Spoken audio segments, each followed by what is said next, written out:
Well, hello. Today is Thursday, August 13th. It's about 6:30 at night. But we have a birthday today. It's Glenna Bear, Bair. Glenna, it's your birthday. Yeah. Happy birthday to you. Happy birthday to you. Happy birthday, dear Glenna. Happy birthday to you. Cha cha cha. Well, I did go for a walk this morning and I didn't film Denise or Kylie. I was running a little bit late because I was doing some stuff with my pool before they came over, and and I just forgot to film. And then the day kind of got away from me because I had to go for my procedure. See my Band-Aid? Where is it? Right here. Over here. Over here. I had my procedure done today. And I've just been kind of laying around since I got home. My appointment was at 1 o'clock, and we left about 12, I think it was, because the hospital that I have to go, I don't have any hospitals nearby me. You know, God forbid something drastically happens, the nearest hospital is about 25 minutes away. But the one I had to go to for the biopsy was a little over about 40 minutes away, 45 minutes away. By the time we got the parking spot and then walked into the hospital, and it was like the hospital was like a maze, and found where I had to go. But they took me pretty quickly, and the worst part about the procedure was the actual when they numbed my neck, because what they did was she says, well, this is gonna do the stuff, the Novik, I got the shot in my neck, but she said this is gonna first it's gonna sting. How did she put that? You're gonna feel a poke. It was more than a poke. You're gonna feel a poke, and then it's gonna sting, and then it's gonna burn, and then it might have a little bit of pressure hurting. And it did all three of those things. It really did. But it was really quick. It really, I mean, it was like less than a minute. It was like when you get the shot of Novocaine when you go to the dentist. It was kind of like that. And then she had to go in for six different times from six different angles on the nodule to draw fluids out of it. And every time she went in there, she had to put the needle in and then kind of like jerk it like that. I don't know what she was doing that for. But and so then when I was done, the whole procedure probably took, I don't know, from start to finish, maybe a half an hour, if that, probably. It was pretty quick. I mean, my appointment was at 1 and we were back in the truck coming home at 2:30. So, I mean, I had to do paperwork and stuff like that. So, I mean, it was pretty quick.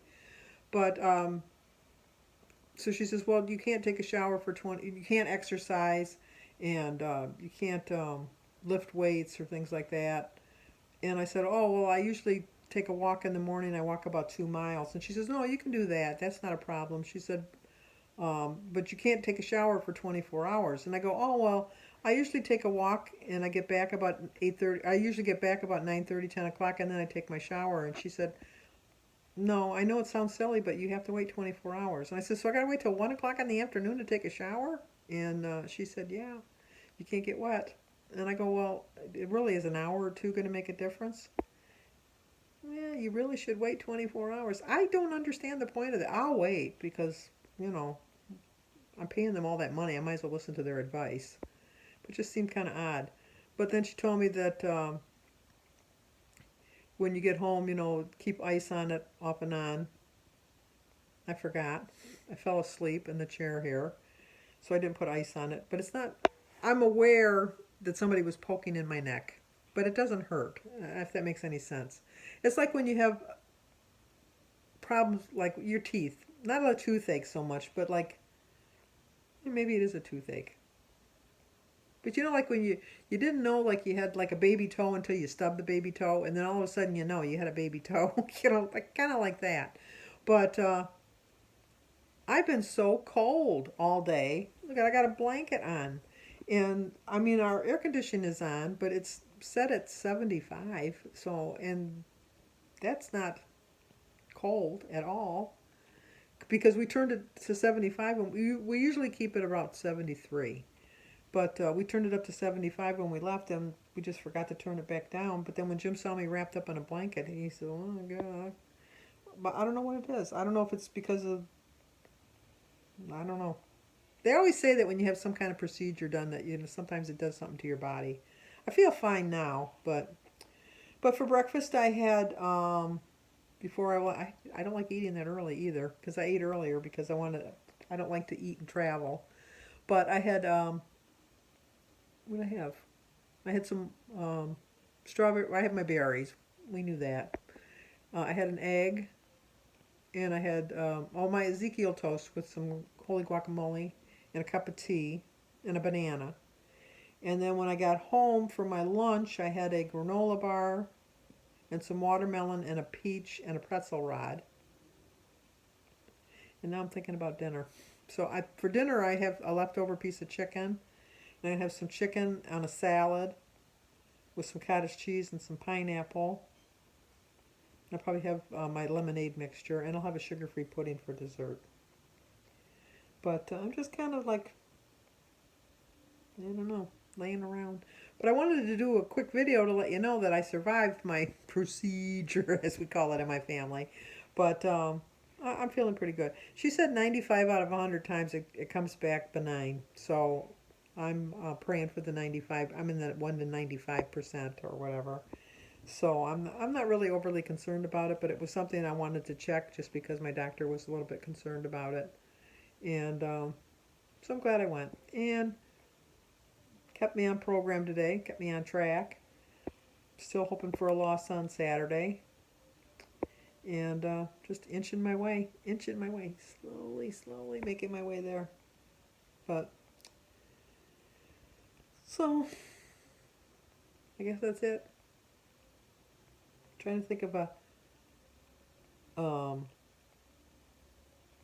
parallel for what I could tell you a story about one time when Jim was in the hospital, and Jim had a cyst on the base of his spine that had to be removed, and he was at the hospital, and I went to visit him, and this was hard for me because I am one of the I've told you I was like one of these people that was afraid to leave my house, but this was just before. This might have even triggered the reason that I was so paranoid after that. But I had gone to the hospital to see him, and he was like on the 3rd floor. And when I went to get on the elevator, because I don't like being alone, I would wait until somebody else came to get on the elevator with me because there was no way I was getting on that elevator by myself. So I got on the elevator, put on my big girl panties, got on the elevator, went and visited with Jim, and stayed with him for about an hour or so. And then it was time to go home. And because my sister that was it. My sister dropped me off, and then she was picking me up because I would have never drove there by myself. And so then, so I was leaving to meet my sister downstairs, and I once again waited till somebody got on the elevator with me, and I got on the elevator, and I started to go down, and then just before the doors closed, the person changed their mind and got off the elevator. The doors closed. I panicked, and I couldn't hit the door fast enough to stop the door to closing so that I could get out. And I thought, oh. And then we started going, and then all of a sudden, boom, like that, and it got pitch black. I was stuck. I was stuck in the elevator. I thought, oh my gosh, I'm stuck in the elevator. So, calm myself down. I don't know how I did it, but I calmed myself down. The emergency light came on, and so I pushed the alarm button. They didn't have a phone in there, just the alarm button. And I kept pushing the alarm button and pushing the alarm button. And finally, somebody came on the little speaker. This was way back in the 70s. Somebody came back on the speaker on the elevator, and they said, "Can I help you?" And I go, "Yeah, I'm stuck. The elevator's not moving." And he says, "Well, I'll try to help you." And I go, "Don't tell me you're going to try to help me. Tell me you're going to open this elevator and get me out of here. I'm scared to death. I can't be here by myself." He says, "Well, I don't know how to do any of that with the elevators because I'm just an apprentice here. And the guy that's teaching me how to do it, he went to lunch." And I go, "How long is his lunch?" And she says, "Well, it's usually 30 minutes, but sometimes he's gone 45 minutes to an hour." And I go, "How long has he been gone?" "Well, he's been gone about 20 minutes. And I said, "Oh, he should be back any time." And he says, "Yeah, he should be." And I said, "Well, you got to stay here and talk with me because I can't be here by myself." And it was really, he was a really nice guy. He talked to me for a little while, and then he says, "Well, I gotta go do something, but I'll be back." And I go, "You damn well better be back." I was trapped on that elevator for almost an hour. He took the longest lunch ever. And when he came off and I like almost crawled off the elevator, I was so scared. It took me years and years and years before I ever rode an elevator by myself. Because I thought, it's going to stop, it's going to stop.